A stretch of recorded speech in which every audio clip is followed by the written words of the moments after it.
Hi everyone, welcome back to my channel. আজকে আমার recipe হচ্ছে সবজি রান্না। আর এই সবজিটা কিন্তু রুটি, পরোটা আর ভাতের সাথেও কিন্তু খেতে খুবই টেস্টি।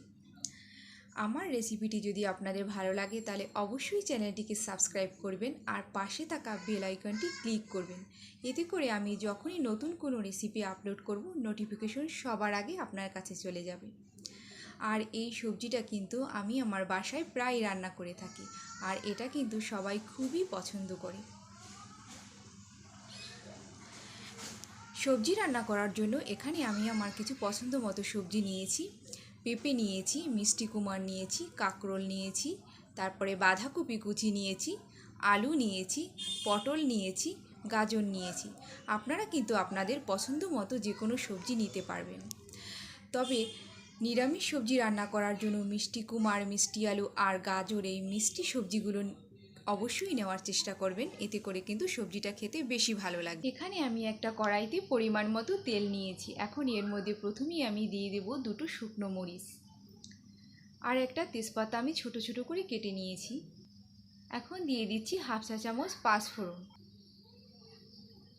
আর দিচ্ছি হাফ চা চামচ আস্ত জিরা। যখন মশলাটা থেকে খুব সুন্দর একটা ফ্লেভার বের হবে তখনই আমি এর মধ্যে প্রথমেই দিয়ে দিলাম আলু, এরপরে দিয়ে দিচ্ছি গাজর,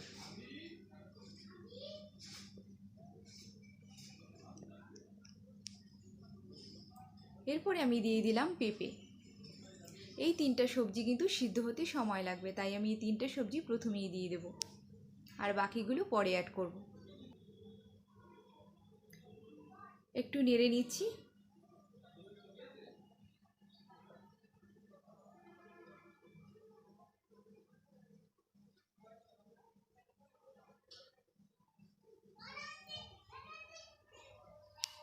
এখন আমি এর মধ্যে দিয়ে দিচ্ছি পরিমাণ মতো লবণ, 1 চা চামচ দিচ্ছি হলুদের গুঁড়ো। একটু ভালোভাবে মিশিয়ে নিচ্ছি। এই সবজিটা এখন আমি ঢেকে ঢেকে খুব ভালোভাবে কষাবো। সবজিটা যত ভালো কষানো হবে ততটাই কিন্তু টেস্টি হবে খেতে, তাই আমি ঢেকে ঢেকে মিডিয়াম আঁচে সবজিটাকে কষিয়ে নেব। এখন আমি এর মধ্যে দিয়ে দিচ্ছি কুচি করা বাঁধাকপি,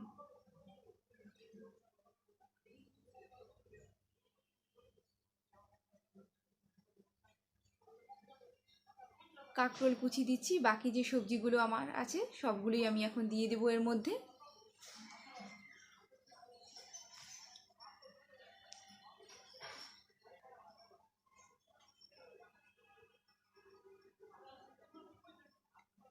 একটু ভালোভাবে নেড়ে নিচ্ছি।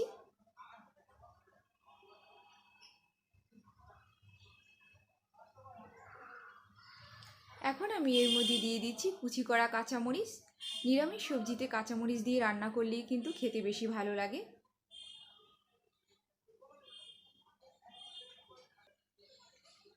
ঢেকে দিচ্ছি 5 মিনিটের জন্য। এভাবে ঢেকে ঢেকে সবজিটাকে আমি কষিয়ে নেব।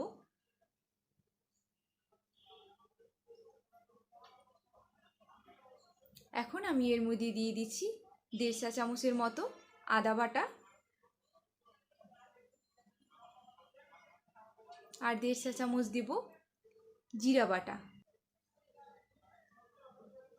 এখন খুব ভালোভাবে কষিয়ে নেব এই মশলাটা সবজির সাথে।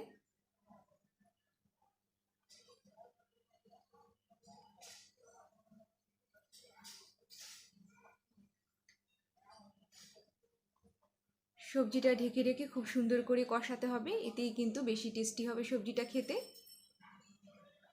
তারপরে আমি জল অ্যাড করব। সবজিটা আমার কষানো হয়ে গিয়েছে। এখন এর মধ্যে আমি 1.5 কাপের মতো জল দিচ্ছি।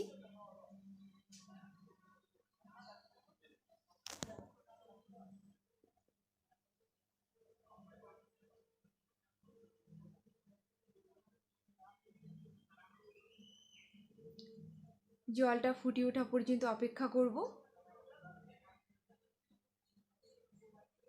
এর মধ্যে আমি আরও একটু লবণ দিয়ে দিচ্ছি।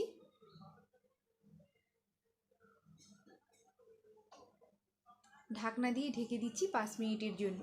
এই সময় চুলার আঁচ থাকবে মিডিয়াম। এখন আমি এর মধ্যে দিয়ে দিচ্ছি অর্ধেক টমেটো কুচি, আর দিচ্ছি 1 চা চামচ চিনি। নিরামিষ সবজিতে চিনিটা দিলে কিন্তু খেতে খুব ভালো লাগে, একটু মিষ্টি মিষ্টি লাগবে।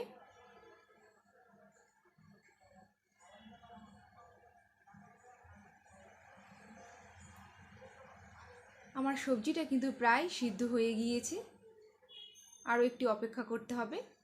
আবারও ঢেকে দিচ্ছি আমি 5 মিনিটের জন্য। আমার সবজিটা কিন্তু খুব সুন্দর সিদ্ধ হয়ে গিয়েছে। এখন আমি এর মধ্যে দেব 1 চা চামচ ভাজা মশলার গুঁড়া। আর এই ভাজা মশলাটা আমি একটু জিরা, দারচিনি, তেজপাতা, এলাচ আর শুকনো মরিচ শুকনো খোলায় তেলে গুঁড়ো করে নিয়েছি। ভালোভাবে নেড়ে দিচ্ছি, একটু মিশিয়ে নিচ্ছি মশলাটা। আমি একটা বাটিতে সার্ভ করে নিয়েছি। এই সবজিটা দেখতে যতটা সুন্দর, খেতে কিন্তু তার চেয়েও বেশি টেস্টি। রেসিপিটি একবার হলেও ট্রাই করবেন, আশা করি ভালো লাগবে। রেসিপিটি দেখার জন্য অনেক অনেক ধন্যবাদ। ভিডিওটি এখানেই শেষ করছি।